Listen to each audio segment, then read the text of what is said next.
There is a tool that every soldier carried, cost $2 to manufacture, weighed 2.5 pounds, fit on a belt.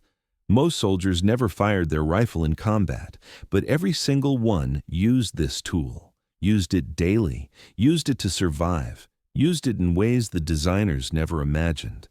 It was not a weapon, not officially, but it killed more enemy soldiers than many weapons specifically designed for killing. It was not armor, not formally, but it stopped more bullets and shrapnel than some equipment designed for protection. It was not a survival tool, not primarily, but it saved more lives than medical equipment in many situations. It was a shovel, the entrenching tool, the E-tool, the most underestimated piece of military equipment ever issued. And the story of why it mattered reveals truths about warfare that no amount of tactical theory can teach, about what actually keeps soldiers alive, about the difference between what looks important and what is important, about how a $2 piece of folding steel became more valuable than a $1,000 rifle. This is not hyperbole. This is documented fact, interviews with veterans, after-action reports, casualty analyses, all point to the same conclusion: the ability to dig, to create protection, to get below ground level quickly. That ability saved more lives than almost any other capability soldiers possessed. And the tool that enabled that ability was the humble entrenching tool. The concept is ancient. Soldiers have dug defensive positions for thousands of years. Roman legions carried WWII. Medieval soldiers used spades. Napoleonic infantry dug trenches. The value of earthworks has been understood since organized warfare began. Dirt stops projectiles. Elevation provides advantage. Simple physics, proven through millennia. But World War I changed the calculation. Firepower increased exponentially. Machine guns, artillery. The killing power of modern weapons meant that soldiers caught in the open died quickly, horrifically. The only reliable protection was getting underground. Trenches became dominant. The Western Front became a maze of earthwork stretching hundreds of miles, millions of soldiers living in holes they had dug. The tools they used were not standardized, civilian shovels mostly.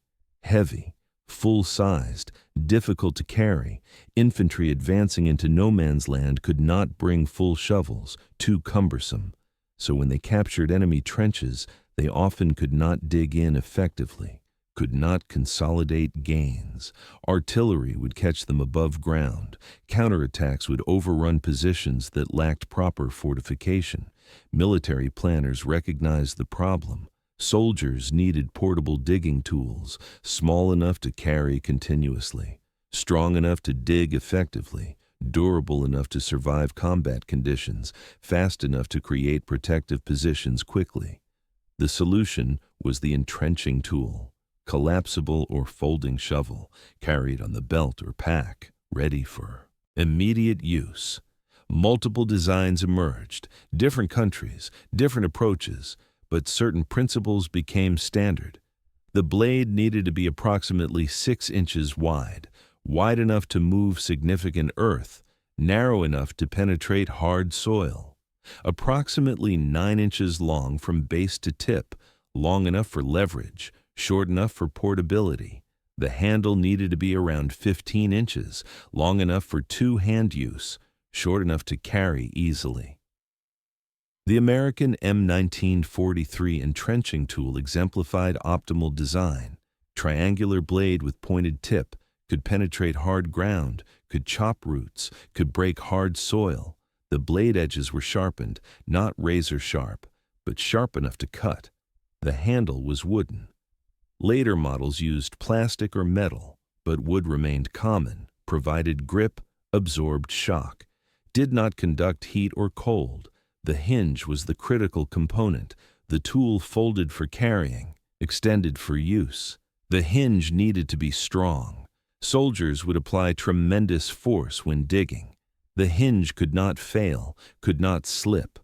The locking mechanism had to be positive, a pin that clicked into place, held firmly, but could be released quickly when needed. Simple mechanism, robust, reliable. The weight was carefully balanced, too light and the tool lacked mass for effective digging. Too heavy and soldiers would not carry it. 2.5 pounds was the compromise. Heavy enough for momentum, light enough for continuous carry. The tool came with a canvas carrier attached to the belt, protected the blade, kept it from snagging on vegetation, quick release for immediate access. The cost was approximately $2 in 1943. Adjusted for inflation, perhaps $30 today. Absurdly cheap.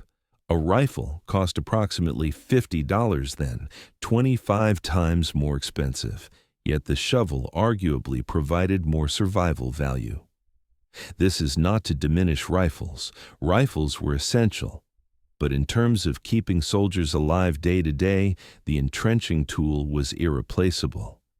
Why? Because most combat is not continuous firefights. Most of war is waiting, exposed, under potential observation and fire. The ability to create protection during that waiting is survival. A soldier with a rifle and no cover is a target. A soldier with a shovel in 10 minutes can create cover. That cover might mean the difference between living and dying when artillery starts falling, when snipers start shooting, when mortars begin landing. The mathematics are stark.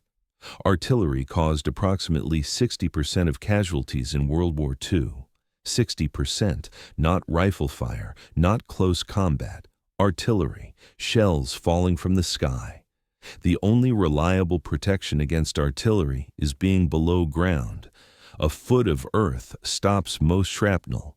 2 feet stops almost everything except a direct hit. 3 feet provides protection against near misses.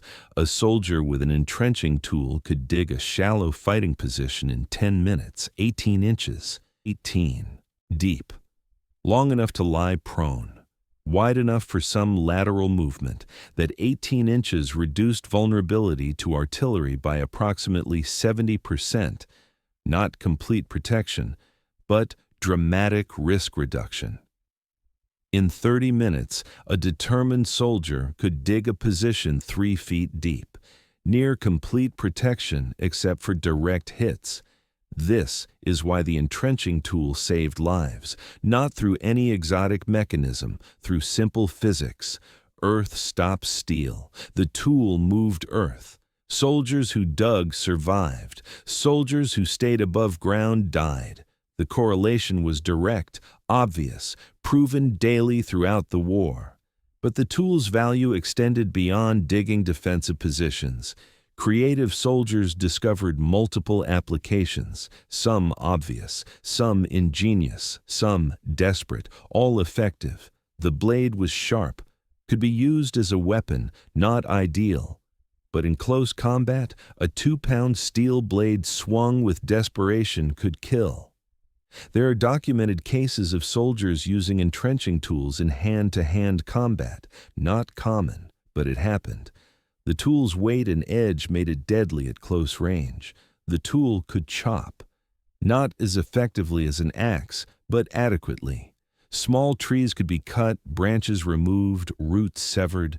This was valuable when building fortifications, when clearing fields of fire, when gathering firewood. The entrenching tool served as an improvised axe, not perfect, but functional. The blade could pry. The pointed tip could be inserted into cracks. Leverage applied, boxes opened, doors forced, debris lifted.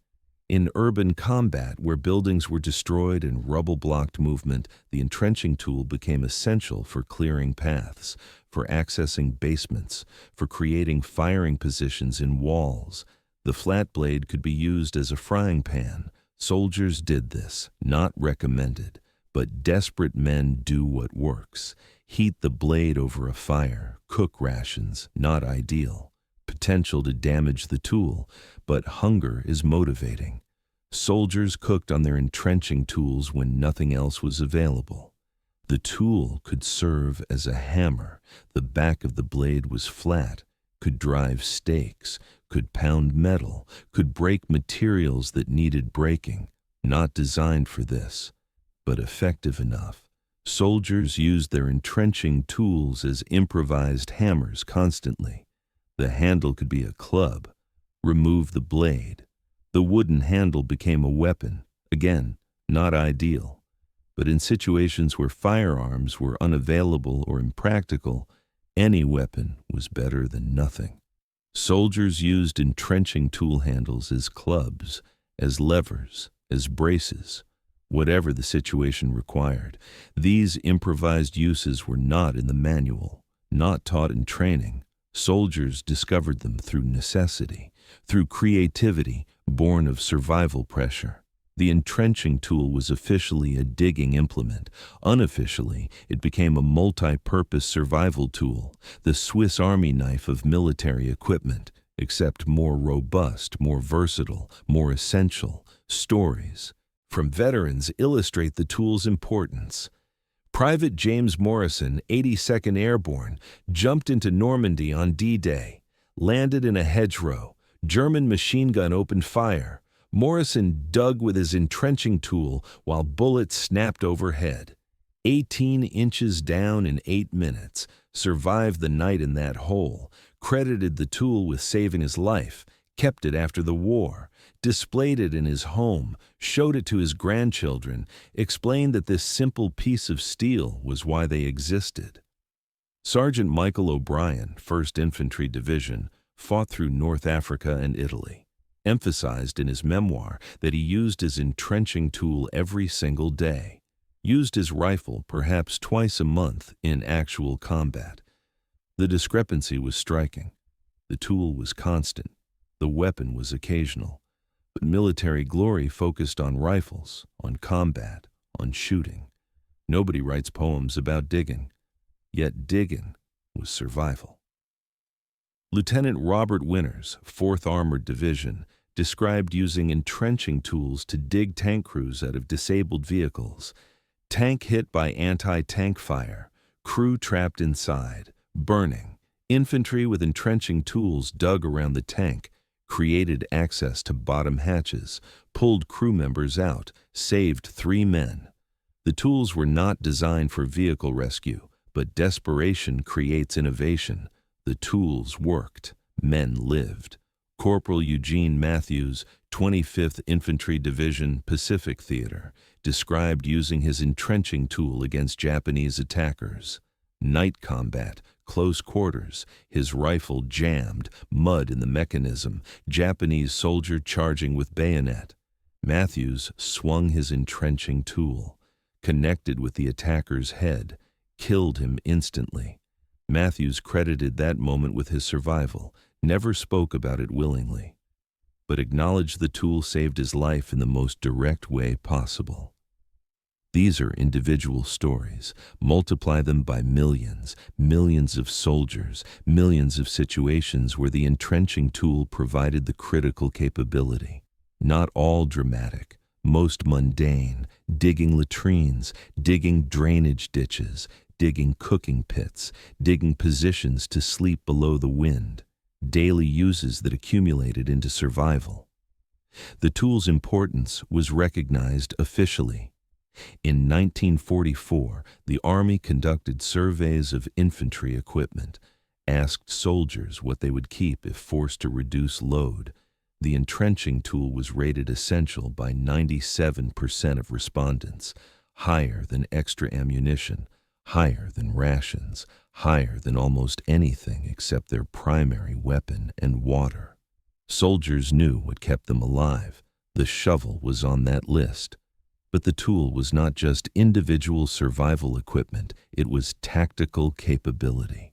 Units that dug in effectively were harder to kill, harder to dislodge, more combat effective.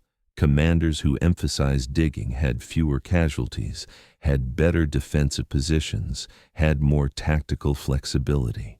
The Battle of Bastogne demonstrated this.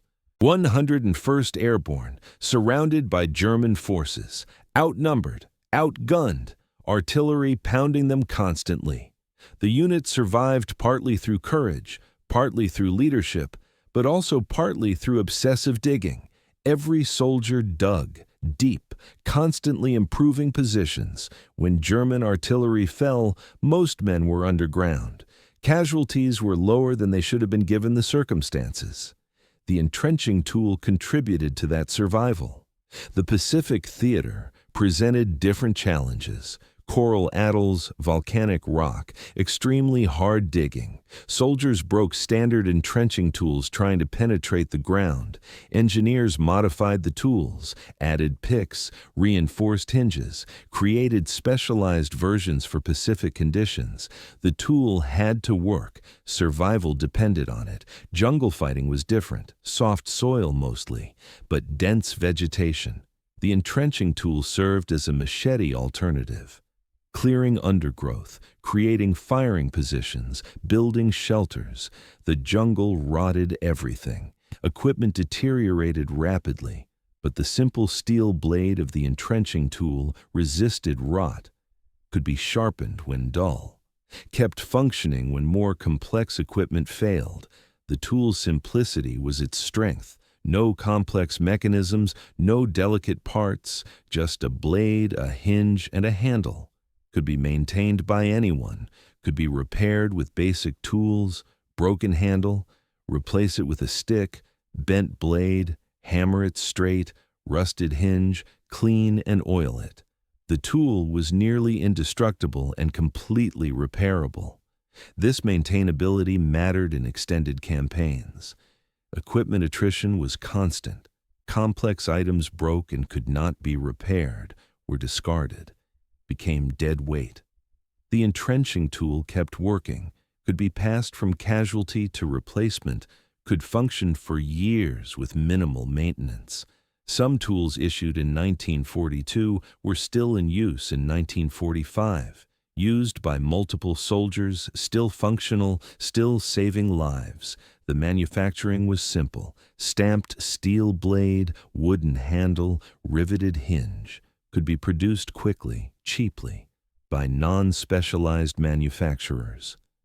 During wartime production surges, civilian factories could tool up to produce entrenching tools with minimal investment. Cannot easily convert a furniture factory to make rifles, can convert it to make shovels. This manufacturability meant supply was generally adequate. Soldiers usually had entrenching tools when they needed them. The logistics were manageable. Unlike ammunition, entrenching tools did not require constant resupply. One tool lasted months or years. Unlike rations, they did not spoil. Unlike fuel, they did not require special handling. Supply sergeants could stock entrenching tools and forget about them. They would be there when needed. This logistical simplicity made the tool practical for mass armies, millions of soldiers, each needing one tool, achievable goal, manageable supply chain, post-war analysis. Validated the tool's importance. Studies of casualty patterns showed clear correlation between digging discipline and survival rates. Units that consistently dug defensive positions had lower casualties. Units that remained above ground had higher casualties. The correlation held across theaters, across terrain types, across enemy forces. Universal principle: dig and live, stay up and die. Some analysts attempted to quantify the tool's value, estimated lives saved per tool issued. The numbers were speculative but illustrative. Conservative estimates suggested each entrenching tool saved at least one life during the war. Across millions of tools issued, that meant millions of lives saved. More than many weapon systems cost far more and received far more attention. The tool became iconic. Soldiers returning home often kept their entrenching tools, not their rifles. Those were turned in, not their uniforms. Those wore out. But the entrenching tool? Personal item, proof of service, symbol of survival. Veterans displayed them, told stories about them, passed them to children and grandchildren. physical connection to their war experience. Museums collect military equipment. Rifles receive prominent display. Tanks occupy central positions. Aircraft hang from ceilings. The entrenching tool, usually relegated to corner displays, small notation, basic infantry equipment. But veterans visiting those museums often gravitate to the entrenching tools. Touch them, remember. That simple piece of folding steel carries more emotional weight than the dramatic weapons that get public attention. Modern military forces still issue entrenching tools. Design has evolved, materials improved, aluminum handles, steel alloys, better hinges. But the basic concept remains unchanged. Folding shovel, carried by every soldier, essential equipment. The validation is complete. 80 years later, the tool remains irreplaceable. No technological advance has eliminated the need to dig. No innovation has created better individual protection than earth. Soldiers still use entrenching tools in ways not intended by designers, still improvise, still adapt. Afghanistan, Iraq, same patterns, dig defensive positions, use as improvised weapon, pry open doors, clear rubble. The tool's versatility is timeless. Human creativity under pressure is constant. The entrenching tool enables that creativity. The lessons extend beyond military application. The tool teaches about value, about what actually matters versus what appears to matter. The entrenching tool is not impressive, does not look important, does not inspire awe, but it works reliably, effectively, constantly. That functional effectiveness is more valuable than impressive appearance. The tool teaches about simplicity. Complex solutions have their place, but simple solutions that work are often superior. The entrenching tool could have been more sophisticated, could have included multiple folding mechanisms, could have added features. But simplicity made it reliable, made it maintainable, made it effective. Sometimes the simple solution is the best solution. The tool teaches about versatility. Single-purpose equipment has limited value. Multi-purpose equipment multiplies effectiveness. The entrenching tool was designed to dig, but soldiers used it for dozens of purposes. That versatility made it indispensable. Designed for primary purpose, but enable creative secondary uses. That principle applies beyond military equipment. The tool teaches about cost-effectiveness. Expensive equipment receives attention. Budgets focus on big-ticket items, but cheap equipment that everyone needs can provide more aggregate value. $2 per tool, millions of tools, millions of lives impacted. The return on investment was astronomical. Sometimes the most valuable capabilities are the least expensive. The tool teaches about user perspective. Designers and planners focus on certain aspects of warfare: combat, firepower, mobility. But soldiers on the ground know what keeps them alive: protection, cover, the ability to dig. The disconnect between planner priorities and soldier realities is ancient. The entrenching tool bridged that gap, gave soldiers what they actually needed, not what planners thought they needed. John Morrison, the paratrooper who jumped into Normandy, lived to age 92, died in 2014. His entrenching tool sat on his mantelpiece for 70 years. He told the story to anyone who asked. That tool saved my life. Dug a hole in 8 minutes, German machine gun overhead, survived because I could dig. Simple story, profound truth. His grandson inherited the tool, keeps it displayed. Reminder of his grandfather. Reminder of what actually matters in crisis. Not fancy equipment, not expensive technology. Just functional capability. The ability to create protection, to survive, to keep going. The entrenching tool symbolizes that capability, that determination, that will to survive. the $2 tool that saved more lives than any gun. Not through violence, through protection, not through destruction, through creation, creating holes that stopped shrapnel, creating positions that provided cover, creating survival where death seemed certain. That is the story of the entrenching tool. That is why it matters. That is why it deserves recognition equal to any weapon. Because in the end, survival matters more than killing. And the tool that enabled survival deserves respect. Every veteran knows this. Every soldier who dug knows this. The entrenching tool is not just equipment, it is survival. It is the difference between living and dying.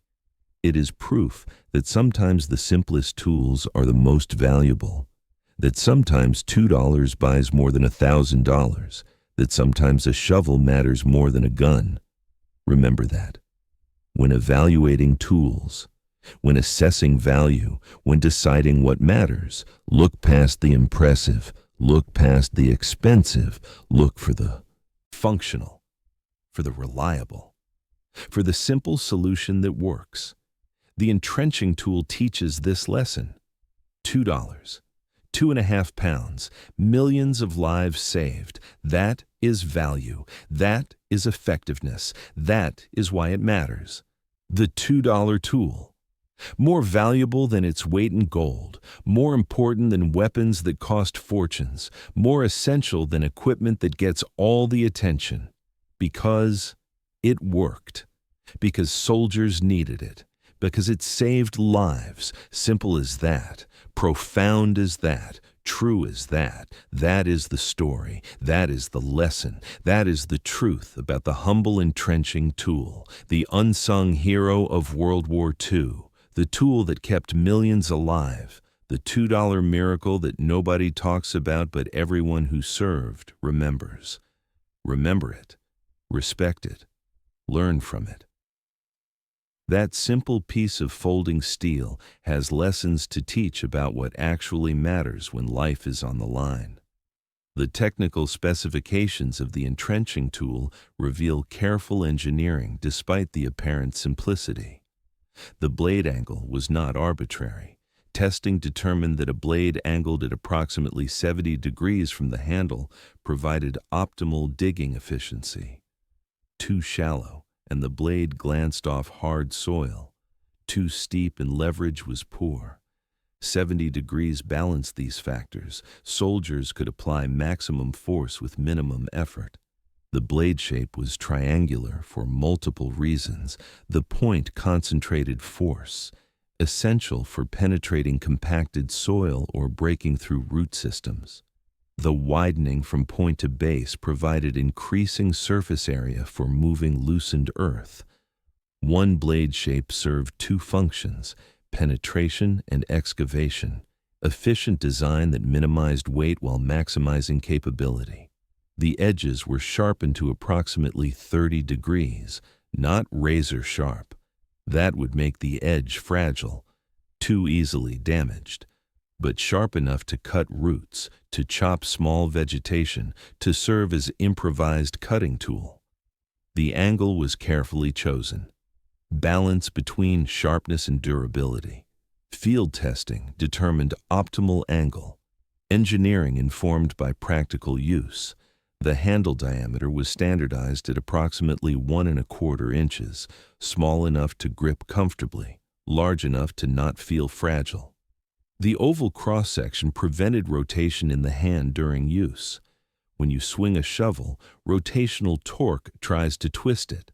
The oval shape resisted this, maintained orientation, subtle detail, significant impact on usability. The handle length of 15 inches was determined through ergonomic testing. Longer handles provided more leverage but were harder to carry. Shorter handles were more portable but reduced digging efficiency. 15 inches was the compromise. Adequate leverage for efficient digging, short enough to attach to belt or pack without excessive bulk. User testing validated this length. Soldiers could dig effectively while maintaining portability. The hinge mechanism deserves detailed examination. This was the component most likely to fail, most subject to stress.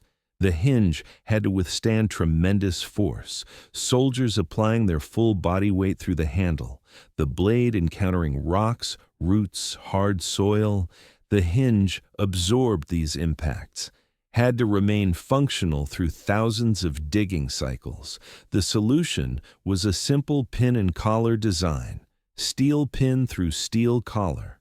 The pin was hardened to resist wear. The collar was slightly softer to absorb shock without cracking. The pin fit tightly enough to prevent wobbling but loose enough to allow smooth folding. Precision manufacturing within tolerances achievable by wartime industry. Not exotic, just correct. The locking mechanism was a spring-loaded detent. When the blade was extended, a ball bearing snapped into a notch. Positive engagement. You could hear it click. You could feel it lock. The ball bearing was hardened steel, would not deform. The notch was precisely machined, deep enough for secure engagement, shallow enough that deliberate pressure could release it, simple physics creating reliable function. Some soldiers complained that the hinge loosened over time. Extended use caused wear. The tight fit became loose fit. The blade wobbled. This was inevitable with any mechanical joint subject to heavy use. The solution was field maintenance. Tighten the retaining nut periodically. Add thin metal shims if needed. Most soldiers never needed this, but those who used their tools extensively learned basic maintenance, kept their tools functional. The carrier design was equally considered. Canvas pouch with a metal grommet. The grommet prevented tearing where the belt passed through. Canvas was chosen over leather because it was cheaper and more rot-resistant in wet conditions. The pouch had a flap that folded over the blade, secured with a button snap. Quick to open, but stayed closed during movement, prevented the blade from falling out, prevented it from catching on vegetation. Simple but effective. The carrier attached to the belt with a sliding loop. Could be positioned anywhere along the belt. Soldiers adjusted placement based on personal preference and what other equipment they carried, usually positioned on the left hip. Right-handed soldiers could draw with left hand. Left tool hanging naturally. Did not interfere with rifle. Did not interfere with movement. Placement was individual. System allowed customization. Manufacturing specifications were documented in military technical manuals. Blade steel was specified as medium carbon steel, approximately 0.4% carbon content, high enough for hardness, low enough for toughness. The blade was heat treated to a specific hardness, Rockwell C-scale 45 to 50. Hard enough to hold an edge, soft enough to not be brittle, resistance to chipping when striking rocks. The handle was hickory wood in early production, later changed to ash or birch depending on availability. Hardwood, strong, shock absorbent. The grain was required to run lengthwise. Cross-grain handles were rejected, would break under stress. Lengthwise grain provided maximum strength. Quality control was strict. Lives depended on these tools. Manufacturing standards reflected that reality. Finishing operations included deburring all edges, no sharp corners that could cut hands, all holes drilled precisely to specification, threads tapped carefully. Quality control inspectors checked random samples, tested hinges, tested handles, tested blade strength. Defective tools were rejected, not worth the $2 savings to issue faulty equipment that might fail in combat. Production volumes were enormous. Peak production in 1944 exceeded 1 million tools per month. Multiple manufacturers, multiple factories, all producing to same specifications, interchangeable parts. A blade from one manufacturer fit a handle from another. This interchangeability simplified logistics, simplified repairs. Parts could be mixed and matched. Any complete tool could be assembled from any collection of parts. The supply chain for entrenching tools was relatively simple compared to weapons. Raw materials were basic: steel, wood, canvas, all domestically available. No exotic alloys, no rare materials. Production could scale rapidly. When demand increased, more factories could tool up quickly. Unlike aircraft or tanks that required specialized facilities, entrenching tools could be made in converted civilian factories. Storage was simple. Stack them in crates. They did not deteriorate in storage, did not require climate control, did not require special handling. Warehouses full of entrenching tools required minimal maintenance. When units deployed, grab crates and ship them. When soldiers needed tools, break open crates and issue them. Logistics at its most basic, but adequate. The system worked.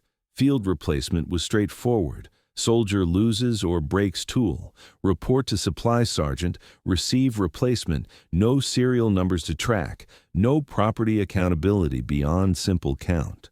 One tool lost, one tool issued. Keep the inventory roughly balanced. This simplicity meant soldiers who needed tools usually got them. Unlike weapons that required extensive paperwork, entrenching tools were consumable items, replaced easily. The tool's weight was carefully managed. 2.5 pounds sounds light, but soldiers carried heavy loads: rifle, ammunition, rations, water, personal equipment. Every pound mattered. Adding 2.5 pounds had to be justified. The justification was survival.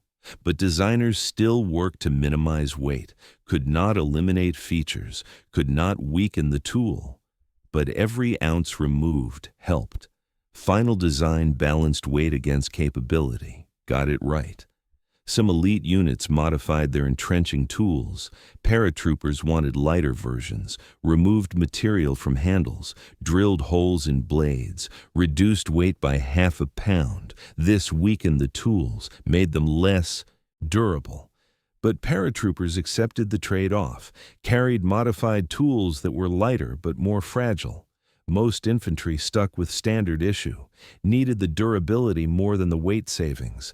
Combat engineers received specialized entrenching tools, heavier duty, stronger hinges, longer handles. These tools were for extended digging operations, building fortifications, clearing obstacles. Standard entrenching tools were adequate for individual fighting positions.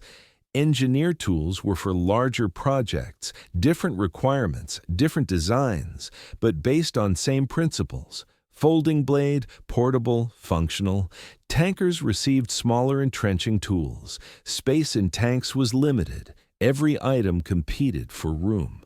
The tanker version had a shorter handle, smaller blade. Still functional, but more compact. Tankers used them for digging out stuck vehicles, for creating firing positions when operating outside tanks, for improvised repairs. Size was critical. Function was maintained at smaller scale. The Pacific Theater created unique demands.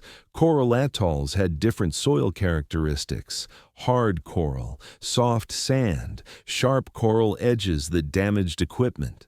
Standard entrenching tools worked in sand, failed in coral. Engineers developed specialized picks, reinforced tips, stronger blades. These modifications were field innovations, not centrally designed. Marines and Army units independently developed similar solutions. Proving that user feedback drives effective adaptation, jungle conditions tested the tools differently. High humidity, constant rain, everything rusted, wood rotted, canvas mildewed. The entrenching tool survived better than most equipment. Steel could be cleaned and oiled. Wood could be treated. But neglect was punishing. Soldiers who maintained their tools had functional equipment. Soldiers who did not found their tools deteriorating. Maintenance discipline mattered. Veterans emphasized this. Take care of your equipment. It takes care of you. Desert warfare presented opposite challenges: dry heat, sand, abrasion. Sand penetrated everything, wore surfaces, abraded moving parts. The entrenching tool's simple design helped. Fewer places for sand to lodge. Hinge could be disassembled and cleaned. Blade could be wiped down. But sand was persistent. Constant cleaning was necessary. Veterans described cleaning their entrenching tools daily, sometimes multiple times per day. Price of functional equipment in desert conditions.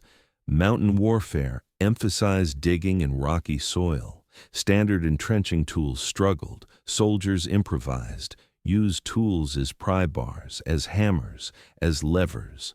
Broke many tools doing this, but broke them accomplishing necessary tasks. Supply sergeants stocked extra tools, expected higher attrition in mountains, accepted it as cost of operations.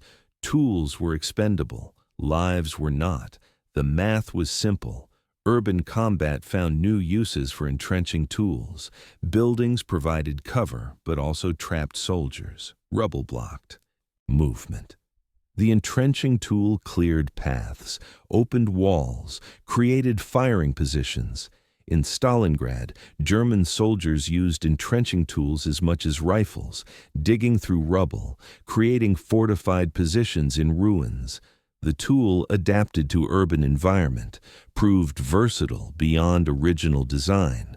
Night operations emphasized quiet digging.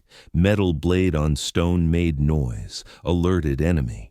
Soldiers learned to dig quietly, controlled movements, slow excavation, used blade edges to cut soil, minimized scraping. Technique was taught informally, veteran to replacement, experience sharing that saved lives. The tool remained useful, user technique adapted to circumstances. Winter warfare made digging extremely difficult. Frozen ground was nearly impenetrable. Standard entrenching tools could not break through. Soldiers lit fires to thaw ground, then dug while earth was soft. Time-consuming, dangerous. Fire gave away position, but necessary. Exposure to winter weather without protection meant death. The extra risk of fire was worth it to dig protective positions. Some units developed systematic digging doctrine. Every halt, every soldier digs, immediately, before resting, before eating, before anything else. Dig first. This discipline saved lives when unexpected artillery fell, when enemy attacked. Soldiers already had partial protection, even shallow holes helped. The units that enforced digging discipline consistently had lower casualties. Direct correlation, measurable results. Other units were less disciplined. Soldiers avoided digging when tired, when lazy, when complacent. These units paid the price, higher casualties, more deaths that could have been prevented. After-action reviews were brutal. Commands that failed to enforce digging discipline faced criticism. Losing men to preventable causes was command failure. The entrenching tool was issued. Using it was the difference. Training emphasized the entrenching tool's importance. Basic training included digging instruction, how to dig efficiently, how to maintain the tool, how to use it in various soil types. Recruits dug hundreds of fighting positions, built muscle memory, developed technique. By the time they reached combat, digging was automatic, reflexive. This training saved lives. Simple skills taught in peacetime, applied under fire. Some training was inadequate, rushed courses, emphasis on weapons over digging. These soldiers reached combat without proper technique, dug poorly, slowly, inefficiently, created inadequate protection. The price was paid in casualties. Veterans emphasized that every soldier should know how to dig, should practice regularly, should maintain proficiency. Basic skill, essential capability, must be trained and maintained. Field manuals included detailed digging instructions, diagrams showing proper fighting position dimensions, techniques for different soil types, maintenance procedures for entrenching tools. These manuals were dry reading, technical, but soldiers who studied them dug better positions, faster, more effective. The information was valuable. Many soldiers never read manuals. Those who did had advantages. The psychological impact of digging was significant. Soldiers who dug felt safer, more protected, more in control. Passively waiting under fire was terrifying. Actively digging was empowering. Even if the hole was incomplete, the act of digging reduced fear, gave soldiers something productive to do, channeled fear into useful action. This psychological benefit was unquantifiable but real. Veterans described feeling better once they started digging. The tool enabled that agency. Some soldiers developed strong attachments to their entrenching tools, named them, decorated them, considered them lucky. This anthropomorphizing was common with equipment that saved lives repeatedly. The tool became more than metal and wood, became symbol of survival, talisman against death. Irrational, perhaps, but psychologically important. Soldiers who believed their tool was lucky probably took better care of it, probably used it more consistently. Self-fulfilling prophecy, but effective. The tool's value was sometimes only appreciated in retrospect. New soldiers viewed it as burden, extra weight, nuisance. Veterans knew better. Insisted on carrying their entrenching tool always, would not go on patrol without it, would not move position without it. This wisdom transfer from veteran to replacement was crucial. Replaced official training, communicated what actually mattered. The entrenching tool was on that list, always. Post-war interviews revealed consistent themes. Veterans emphasized the entrenching tool's importance. Many kept their tools after discharge, displayed them, used them for gardening, for landscaping. The tool served as physical connection to service, reminder of what kept them alive. Simple object, profound meaning, more important than medals for some, because the tool saved them, medals honored them. The tool kept them alive to receive medals. Modern militaries learned these lessons. Current issue entrenching tools follow similar design principles. Folding blade, portable, robust. Materials have improved. Aluminum handles, steel alloys, better hinges. But the concept is unchanged. 80 years of validation. The basic design works. Minor improvements acceptable. Fundamental changes unnecessary. The World War II entrenching tool got it right. Modern versions refine rather than redesign. Some modern tools add features. Saw teeth on blade edge, bottle opener on handle. These additions provide marginal utility. The saw teeth help cut roots. The bottle opener is convenience. But the core function remains digging. Everything else is secondary. The additions are acceptable as long as they do not compromise primary function. Do not add weight excessively. Do not reduce durability. Within those constraints, minor improvements are welcome. Military surplus markets sell original World War II entrenching tools. Collectors buy them. Veterans buy them. Some people use them. 75-year-old tools still functional, still capable of digging. This longevity validates the design, validates the manufacturing quality. A tool that works 3/4 of a century after manufacture is well made, is properly designed, is built to last.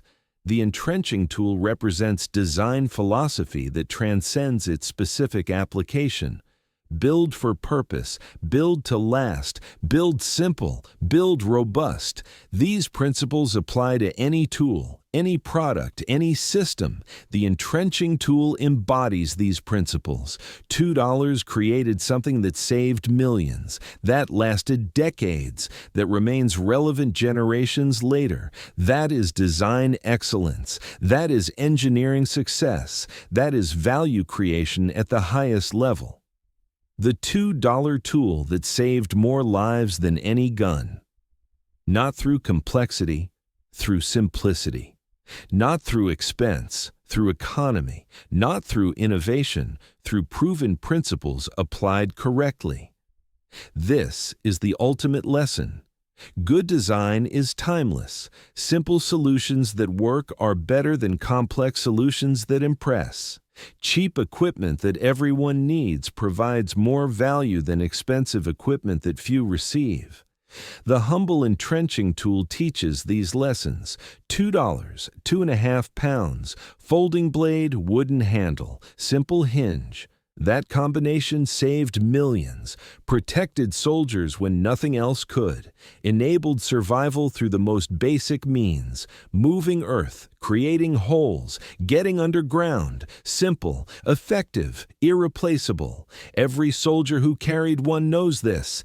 Every veteran who dug with one remembers. The entrenching tool is not glamorous, does not appear in movies as the hero, does not get dramatic moments, just works. Quietly, consistently, keeps soldiers alive. That is its legacy.